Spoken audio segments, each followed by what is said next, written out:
అటు వికారాబాద్ డిటిసిలో 2 గంటలుగా మాజీ ఎమ్మెల్యే పట్నం నరేందర్ రెడ్డి విచారణ కొనసాగుతోంది. A1 సురేష్తో సంబంధాలపై నరేందర్ రెడ్డిపై ప్రశ్నల వర్షం కురిపిస్తున్నారు పోలీసులు. ఇద్దరి కాల్ లిస్ట్ ఆధారంగా పోలీసుల విచారణ సాగుతోంది.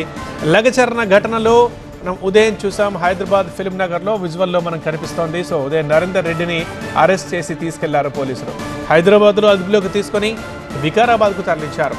మరికొద్దిసేపట్లో కోర్టులో హాజరుపరచనున్నారు. ఇక ఇటు పట్నం నరేందర్ రెడ్డి అరెస్ట్ ని ఖండిస్తోంది బీఆర్ఎస్. నరేందర్ రెడ్డి కుటుంబ సభ్యులకు మాజీ మంత్రి సబిత పరామర్శించారు. వికారాబాద్ డిటిసి సెంటర్లో ఉన్న నరేందర్ రెడ్డిని కలిసేందుకు మాజీ ఎమ్మెల్యేలు మహేష్ రెడ్డి, డాక్టర్ ఆనందులు చేరుకున్నారు. నరేందర్ రెడ్డిని అరెస్ట్ చేయాల్సిన అవసరం ఏముందని వారు ప్రశ్నిస్తున్నారు.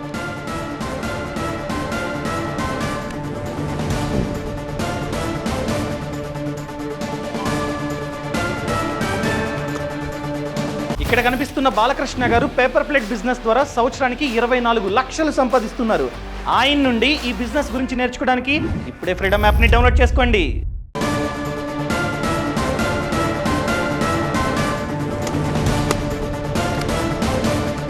లగచర్ల ఘటనలో ఈ ఉదయం కొడంగల్ మాజీ ఎమ్మెల్యే పట్నం నరేందర్ రెడ్డిని హైదరాబాద్ ఫిల్మ్ నగర్లో అరెస్ట్ చేశారు పోలీసులు. ఇక్కడి నుంచి వికారాబాద్ తీసుకెళ్లారు. ప్రధానంగా ఈ కేసులో A1గా ఉన్న సురేష్తో ఉన్న సంబంధాలపై నరేందర్ రెడ్డిపై ప్రశ్నల వర్షం కురిపిస్తున్నారు.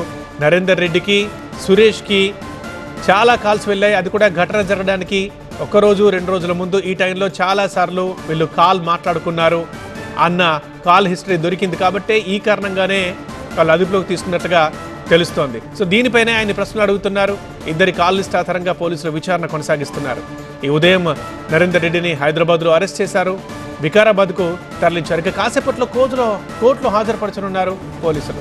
ఇక ఇటు అరెస్ట్ కాగానే వెంటనే బీఆర్ఎస్ నుంచి ఖండన మొదలైంది. పట్నం నరేందర్ రెడ్డి అరెస్ట్ని ఖండించింది బీఆర్ఎస్. నరేందర్ రెడ్డి కుటుంబ సభ్యుల్ని మాజీ మంత్రి సబిత కలిశారు, వాళ్లకు మద్దతుగా నిలబడ్డారు. వికారాబాద్ ఈటీ సెంటర్లో ఉన్న నరేందర్ రెడ్డిని కలిసేందుకు ఇప్పుడు మాజీ ఎమ్మెల్యేలు మహేష్ రెడ్డి అండ్ డాక్టర్ ఆనంద్ కూడా చేరుకున్నారు అక్కడికి. అసలు నరేందర్ రెడ్డిని అరెస్ట్ చేయాల్సిన అవసరం ఏముందని వారు ప్రశ్నిస్తున్నారు, అది కూడా వితౌట్ నోటీస్.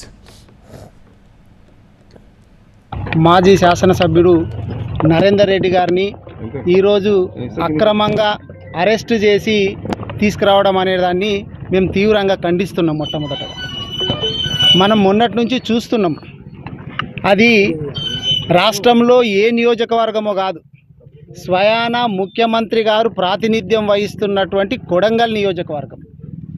ముఖ్యమంత్రి గారు ఇట్లా బేసజాలకు ఎందుకు పోతున్నారు? అసలు ఇది చాలా చిన్న ఇష్యూ.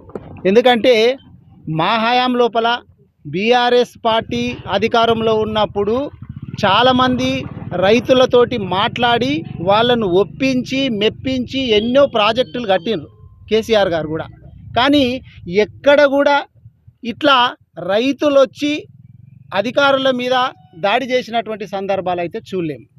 ఇది నిజంగా ఒక మాటలో చెప్పాలంటే ఇది అధికారుల మీద దాడి కాదు, ఇది ప్రజలు రేవంత్ రెడ్డి గారి మీద దాడి చేస్తున్నట్టు లెక్క. ఆయన పోలీసుల పహారా లోపల, పోలీసుల ప్రొటెక్షన్ లోపల వాళ్ళకు దొరకట్లేదు కాబట్టి అధికారులు బలవుతున్నారు అక్కడ.